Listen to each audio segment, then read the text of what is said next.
I, Franklin Delano Roosevelt, do solemnly swear that I will faithfully execute the office of President of the United States and will, to the best of my ability, preserve, protect, and defend the Constitution of the United States. So help me God.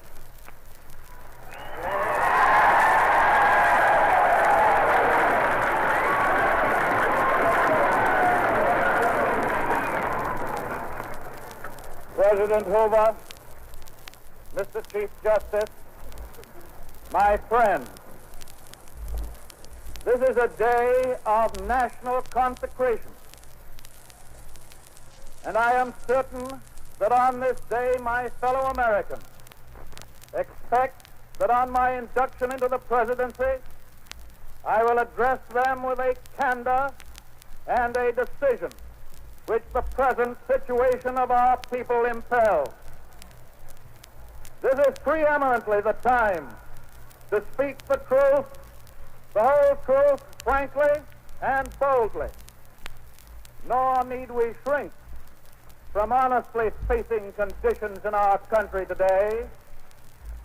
This great nation will endure as it has endured, will revive and will prosper.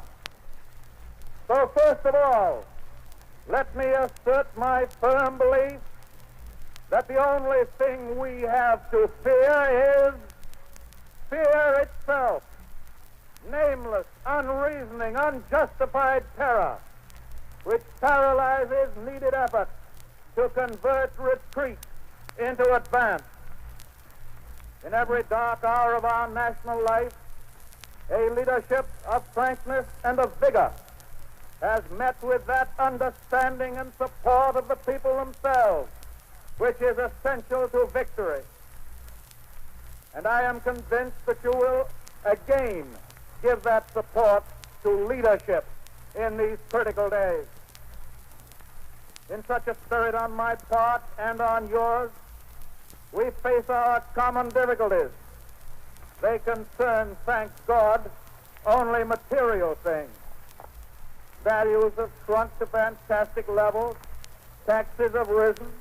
Our ability to pay has fallen.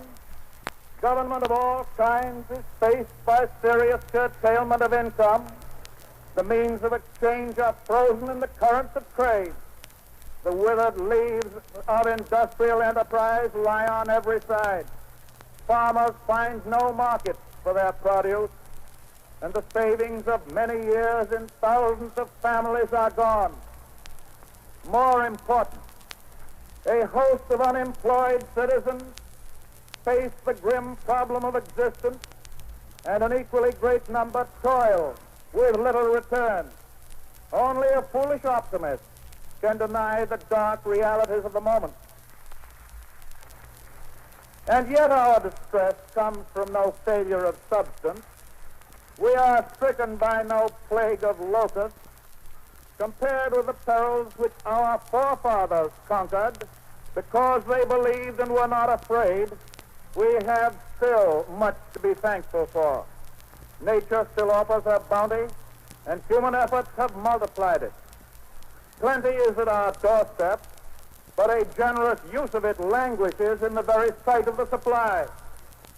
Primarily, this is because the rulers of the exchange of mankind's goods have failed through their own stubbornness and their own incompetence, have admitted their failure and have abdicated. Practices of the unscrupulous money changers stand indicted in the court of public opinion, rejected by the hearts and minds of men.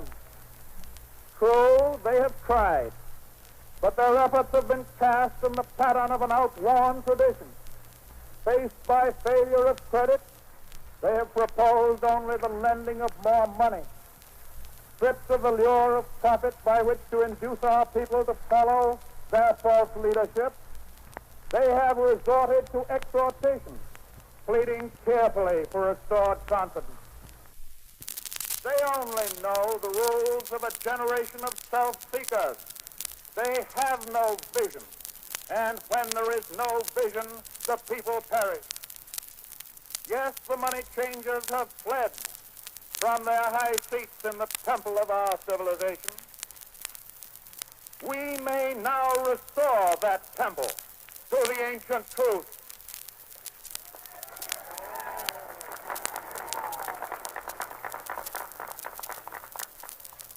The measure of that restoration lies in the extent to which we apply social values, more noble than mere monetary profit.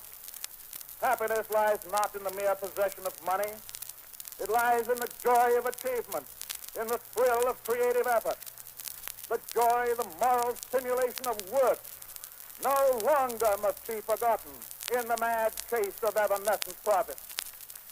These dark days, my friends, will be worth all they cost us if they teach us that our true destiny is not to be ministered unto, but to minister to ourselves, to our fellow men.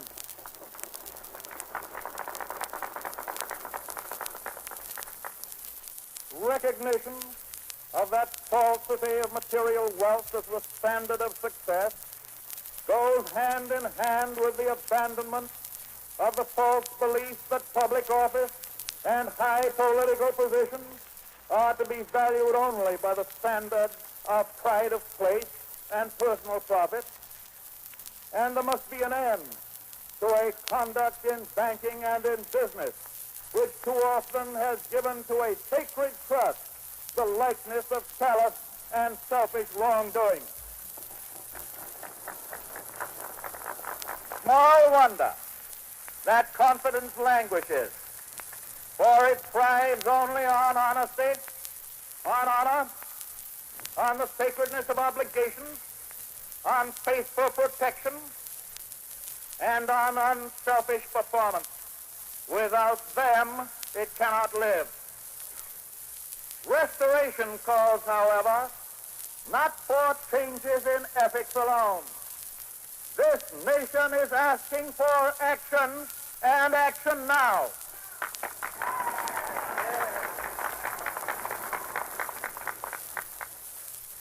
Our greatest primary task is to put people to work.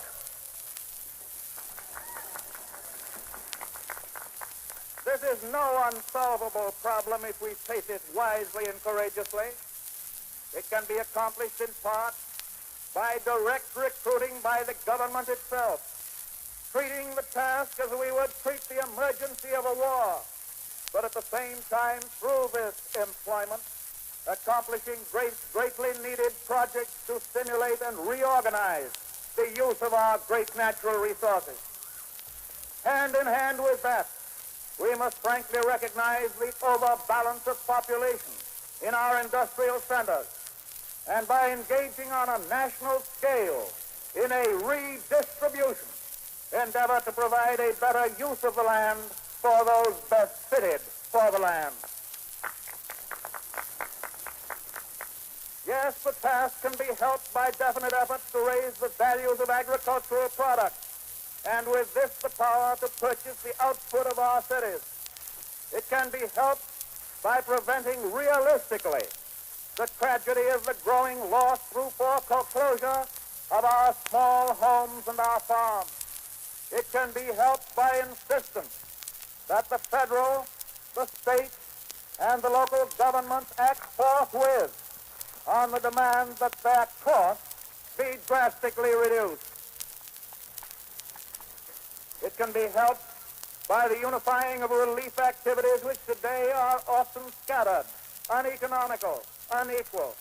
It can be helped by national planning for and supervision of all forms of transportation and of communications and other utilities that have a definitely public character.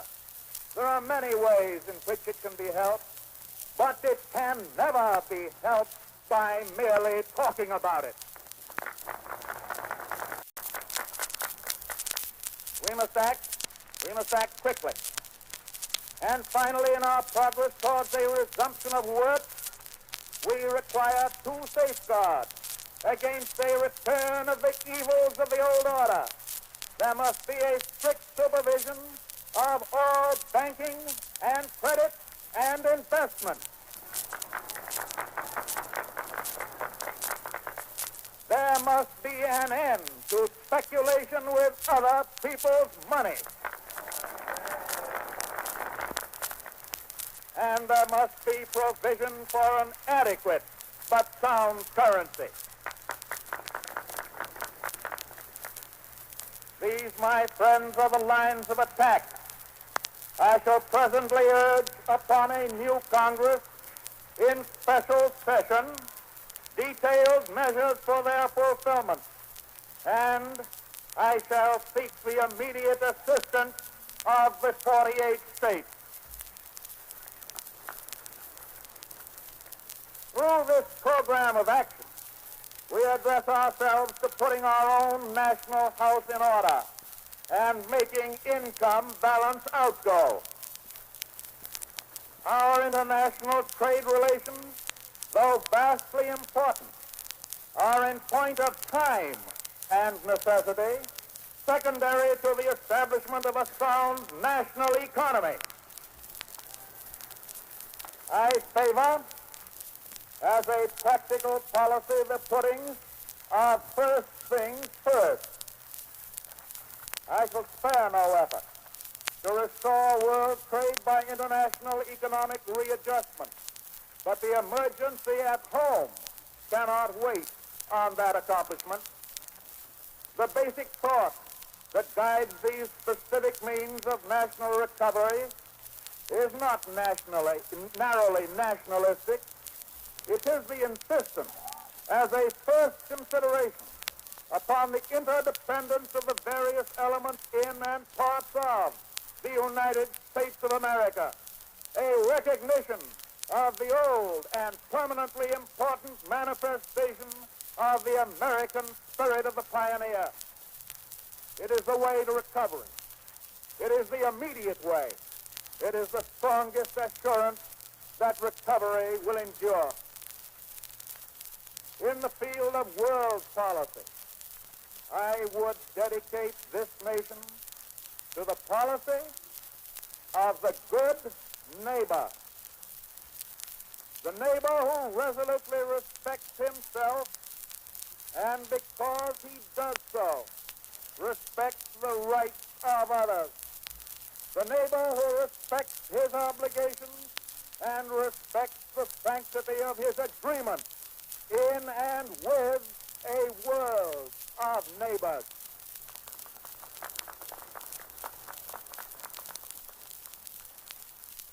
If I read the temper of our people correctly, we now realize, as we have never realized before, our interdependence on each other, that we cannot merely take, but we must give as well. That if we are to go forward, we must move as a trained and loyal army, willing to sacrifice for the good of a common discipline. Because without such discipline, no progress can be made, no leadership becomes effective. We are, I know, ready and willing to submit our lives and our property to such discipline because it makes possible a leadership which aims at the larger good.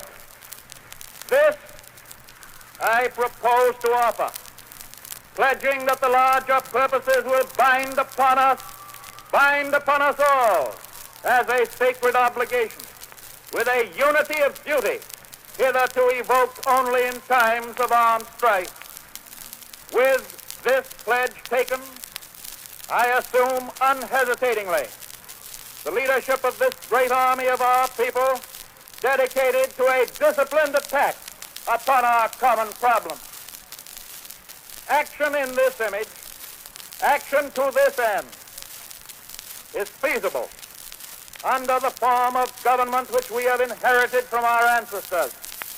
Our Constitution is so simple, so practical, that it is possible always to meet extraordinary needs by changes in emphasis and arrangement without loss of essential form. That is why our constitutional system has proved itself the most superbly enduring political mechanism the modern world has ever seen. It has met every stress of vast expansion of territory, of foreign wars, of bitter internal strife, of world relations.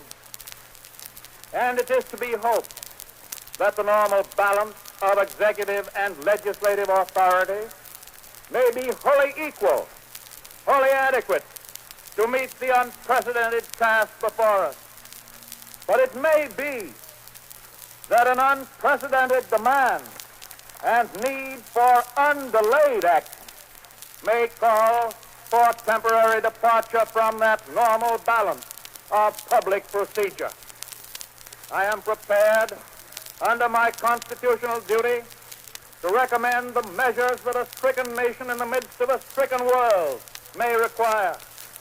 These measures, or such other measures as the Congress may build out of its experience and wisdom, I shall seek within my constitutional authority to bring to speedy adoption. But in the event that the Congress shall fail to take one of these two courses, in the event that the national emergency is still critical, I shall not evade the clear course of duty that will then confront me. I shall ask the Congress for the one remaining instrument to meet the crisis: broad executive power to wage a war against the emergency as great as the power that would be given to me if we were in fact invaded by a foreign foe.